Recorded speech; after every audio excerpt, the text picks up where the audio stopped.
Next is item 3, Concord Hills Regional Park naming selection. Thank you, Director Rosario. Christina Kelchner, Assistant General Manager of Acquisition, Stewardship, and Development.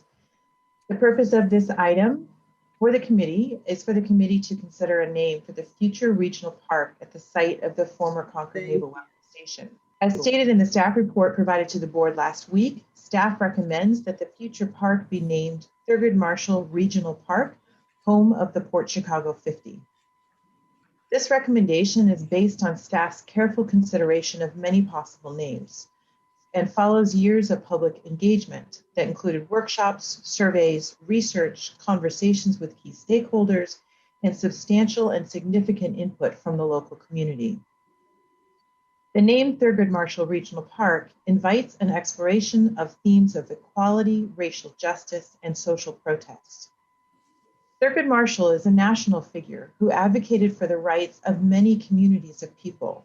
including the rights of Black Americans and his work with the NAACP, as well as the rights of Native Americans as sovereign people,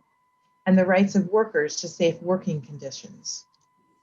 So just as Thurgood Marshall's career as a lawyer and a Supreme Court justice spanned many decades and affected many different groups of people, this future parkland is a land with many layers of stories and many layers of truths, including stories of Native tribes, racial injustice, civil rights protests, and precious biological resources, such as the endangered red-legged frogs that make their home on the property. Staff believes that the legacy of Thurgood Marshall is a fitting name that is expansive enough to help us tell all of the stories of this land. The other half of this name, Thurgood Marshall Regional Park, home of the Port Chicago 50,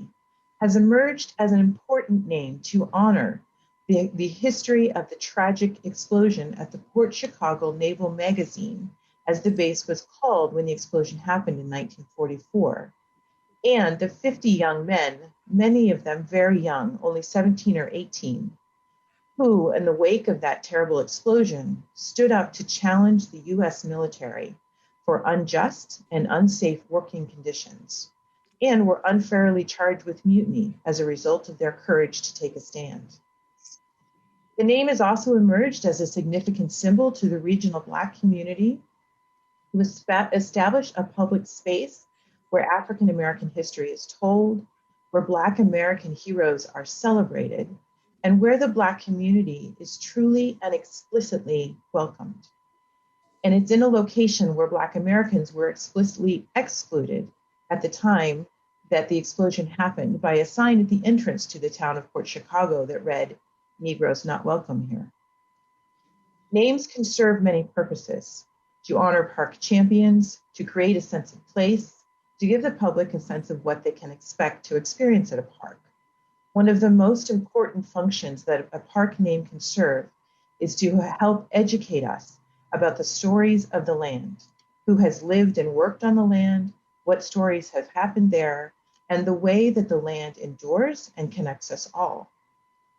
The name Thurgood Marshall Regional Park, home of the Port Chicago 50, is already serving the purpose of educating, exploring, and connecting around these stories. Staff at the Park District has had wonderful opportunities to meet with and learn from the knowledge of many people, including historical experts, tribal representatives, and the leaders of the local Black community. Personally, going through this process has opened my own eyes to just how many of our stories, American stories, local stories, are forgotten. I did not learn about this story of Port Chicago in school, and neither did my children, who grew up less than 20 miles from the base. And while I have known about the Port Chicago story for several years now, it was only when I had an opportunity to listen to the members of the Black community who came forward, including colleagues and coworkers here from the Park District, that I began to feel the story and to understand the impact that the not telling of this story has had and continues to have on all of us in the East Bay.